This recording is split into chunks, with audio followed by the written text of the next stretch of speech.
Assalamualaikum warahmatullahi wabarakatuh. Kembali lagi kita bertemu di tema 2 mata pelajaran PKN. Sebelum kita masuki mata pelajaran PKN, marilah kita berdoa agar apa yang kita kerjakan hari ini senantiasa mendapatkan kebaikan dan kita diberikan kemudahan dalam memahami pelajaran. Berdoa dimulai. Selesai. Di PKN tema 2, mata pelajaran PKN tema 2, kita akan mempelajari tentang KD 3.2, memahami hak dan kewajiban dan tanggung jawab sebagai warga dalam kehidupan sehari-hari. Tanggung jawab sebagai masyarakat. Apa sih itu tanggung jawab? Pasti kalian pernah mendengar istilah tanggung jawab. Nah, pengertian tanggung jawab adalah sikap dan perilaku seseorang untuk melaksanakan tugas dan kewajibannya yang seharusnya dia lakukan baik terhadap diri sendiri, keluarga, masyarakat, lingkungan, alam sosial dan budaya, negara maupun Tuhan Yang Maha Esa. Jadi, semua kita, setiap kita sebagai makhluk sosial, sebagai seorang manusia kita senantiasa memiliki tanggung jawab baik itu terhadap diri kita sendiri, keluarga kita, masyarakat, lingkungan, negara, bahkan kepada Tuhan Yang Maha Esa kita memiliki tanggung jawab sendiri-sendiri. Pengertian masyarakat. Menurut Kamus Besar Bahasa Indonesia, masyarakat adalah sejumlah manusia dalam arti seluas-luasnya yang terikat oleh suatu kebudayaan yang mereka anggap sama. Jadi, tanggung jawab sebagai warga masyarakat adalah tugas dan kewajiban yang harus dilakukan seorang dalam kedudukannya sebagai warga masyarakat. Nah, kita di dalam sebuah kelas 5A juga disebut masyarakat di kelas 5A. Dan masyarakat yang ada dalam kelas 5A ini memiliki tanggung jawab sebagai warga masyarakat. Kita memiliki tugas dan kewajiban yang kita laksanakan sebagai warga masyarakat di kelas 5A. Contoh tanggung jawabnya senantiasa menjaga kelas agar tetap tertib, damai, dan bersih. Tanggung jawab sebagai individu meliputi berbagai jenis sebagai berikut. Pertama, tanggung jawab terhadap diri sendiri.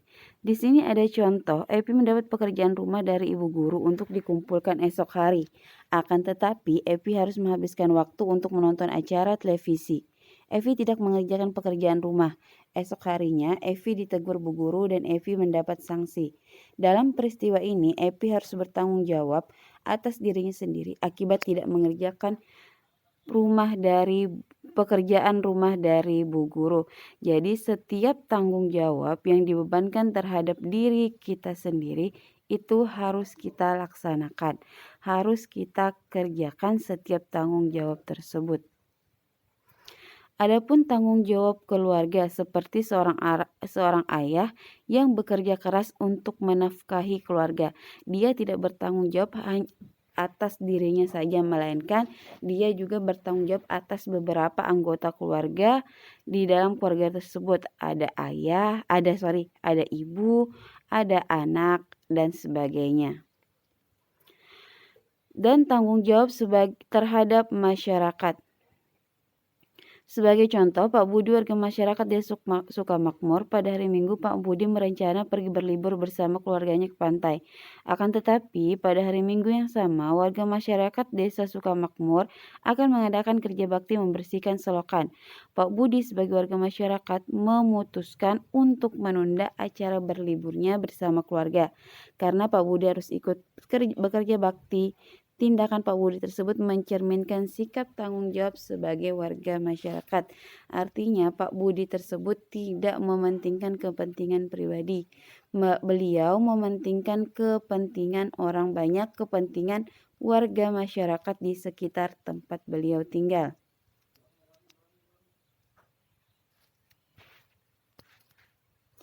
Yang keempat adalah tanggung jawab terhadap bangsa dan negara. Sebagai contoh, anggota tim nasional bulu tangkis Indonesia berusaha sekuat tenaga untuk mengharumkan nama bangsa. Mengharumkan nama baik bangsa Indonesia di mata dunia menjadi tanggung jawab setiap warga negara. Nah, di sini hanya contoh tim bulu tangkis. Kita sebagai pelajar pun dapat bertanggung jawab terhadap bangsa dan negara apabila kita ada memiliki suatu kemampuan yang bisa kita persembahkan, yang bisa kita perlihatkan kepada dunia luas. Yang kelima adalah tanggung jawab terhadap Tuhan. Tanggung jawab manusia terhadap Tuhan Yang Maha Esa antara lain beribadah sesuai ajaran agama yang dianut. Sebagai contoh, kita sebagai warga yang beragama Islam, kita otomatis memiliki tanggung jawab kita terhadap Tuhan, yaitu salah satunya melaksanakan sholat 5 waktu, selalu berbuat baik kepada kedua orang tua dan sesama, dan sebagainya. Adapun jenis tanggung jawab sebagai warga masyarakat. 1. Memelihara ketertiban dan keamanan hidup bermasyarakat. Contohnya, kita membuat daftar nama yang bertugas untuk menjaga ronda di lingkungan sekitar. Yang kedua, menjaga dan memelihara rasa persatuan dan kesatuan. Kita tidak boleh terpecah belah hanya untuk kepentingan semata. Kita harus bersatu, memelihara persatuan dan kesatuan agar tercipta kerukunan dan kedamaian di masyarakat. Dalam menjaga dan memelihara persatuan kesatuan antar warga masyarakat, hendaknya dipegang prinsip-prinsip sebagai berikut. Pertama, membina keserasian, keselarasan, dan keseimbangan dalam berbagai lingkungan kehidupan. Kedua, saling mengasihi, membina, dan memberi antar sesama. Ketiga, tidak menonjolkan perbedaan tetapi mencari kesamaan. Yang ketiga, meningkatkan rasa solidaritas sosial sebagai anggota masyarakat. Meliputi saling membantu, saling peduli, bisa bekerja sama dalam mendukung pembangunan wilayah baik secara keuangan maupun tenaga. Menghapuskan bentuk-bentuk tindakan diskriminasi dalam kehidupan di masyarakat untuk menghindari perpecahan masyarakat dan negara. Diskriminasi di sini memiliki arti memperlakukan orang atau kelompok, biasanya ini terhadap kaum minoritas secara berbeda. Contoh, di dalam lingkungan misal ada warga masyarakat yang berbeda suku dari kebanyakan masyarakat tersebut dan dia di sini akan diperlakukan dengan tidak baik. Nah, itu termasuk tindakan diskriminasi. Hak dan kewajiban sebagai masyarakat. Pertama, hak berarti sesuatu yang mutlak menjadi milik seseorang dan penggunaannya tergantung kepada orang yang bersangkutan. Jadi, hak warga masyarakat adalah sesuatu yang mutlak menjadi milik seorang yang berkedudukan sebagai warga masyarakat. Intinya, hak itu adalah sesuatu yang harus kita dapatkan. Adapun hak kita sebagai berikut: mendapat perlindungan hukum, mendapatkan pekerjaan dan penghidupan yang layak. Artinya, kita dalam sebuah masyarakat kita berhak untuk memiliki kehidupan yang layak dan memiliki pekerjaan yang dapat membantu kita memenuhi kebutuhan kita sehari-hari. Ketiga, menikmati lingkungan bersih, hidup tenang dan damai, bebas memilih, memeluk, dan menjalankan agama. Jadi apapun agama seseorang itu memiliki hak yang sama dalam melaksanakan dan menjalankan agama yang dianutnya. Keenam, berpendapat dan berorganisasi. Jadi setiap orang itu bebas mengeluarkan pendapatnya dan dia memiliki hak untuk dapat berorganisasi dan mengembangkan kebudayaan daerah. Adapun kewajiban sebagai warga masyarakat, kewajiban ini artinya sesuatu yang harus kita kerjakan, yang harus kita penuhi dengan rasa tanggung jawab. berbeda hak dengan hak tadi, kalau hak itu sesuatu yang harus kita dapatkan. Kalau kewajiban sesuatu yang harus kita lakukan. Bentuk kewajiban sebagai warga masyarakat sebagai berikut. Mematuhi aturan atau norma yang berlaku dalam masyarakat. Norma ini biasanya beberapa peraturan-peraturan yang ada di masyarakat, baik itu tertulis ataupun tidak tertulis. Kedua, menjaga ketenangan, ketertiban lingkungan masyarakat. Jadi kita tidak boleh dan dilarang untuk menciptakan keributan. Yang ketiga, mengikuti kegiatan yang ada di lingkungan RT, RW, atau desa setempat. Misalnya kegiatan kerja bakti, gotong royong, dan musyawarah sebagai warga masyarakat setempat. Menghormati tetangga di lingkungan tempat tinggal, membantu tetangga yang terkena musibah, menjaga kebersihan lingkungan tempat tinggal. Mengambil keputusan dengan musyawarah. Keputusan bersama adalah keputusan yang sudah ditetapkan berdasarkan pertimbangan, pemikiran, dan pembahasan yang matang.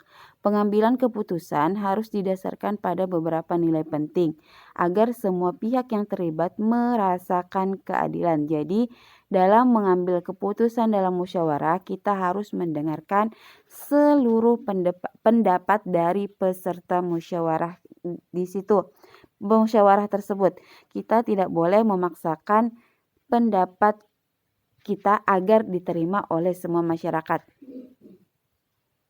Kita juga harus bisa menerima dengan ikhlas apabila pendapat kita tidak disetujui oleh peserta rapat lain. Dalam mengambil keputusan dengan musyawarah, kita akan mendapatkan pertama, nilai kebersamaan, nilai kebebasan mengemukakan pendapat, nilai menghargai pendapat orang lain, nilai jiwa besar, serta lapang dada melaksanakan hasil keputusan dengan rasa penuh tanggung jawab. Musyawarah mufakat. Musyawarah adalah pembahasan bersama suatu masalah guna mencapai keputusan. Sedangkan mufakat artinya kesepakatan untuk melaksanakan hasil musyawarah. Jadi yang dimaksud musyawarah mufakat adalah perundingan bersama untuk memecahkan masalah sehingga tercapai keputusan yang bulat yang akan dilaksanakan bersama.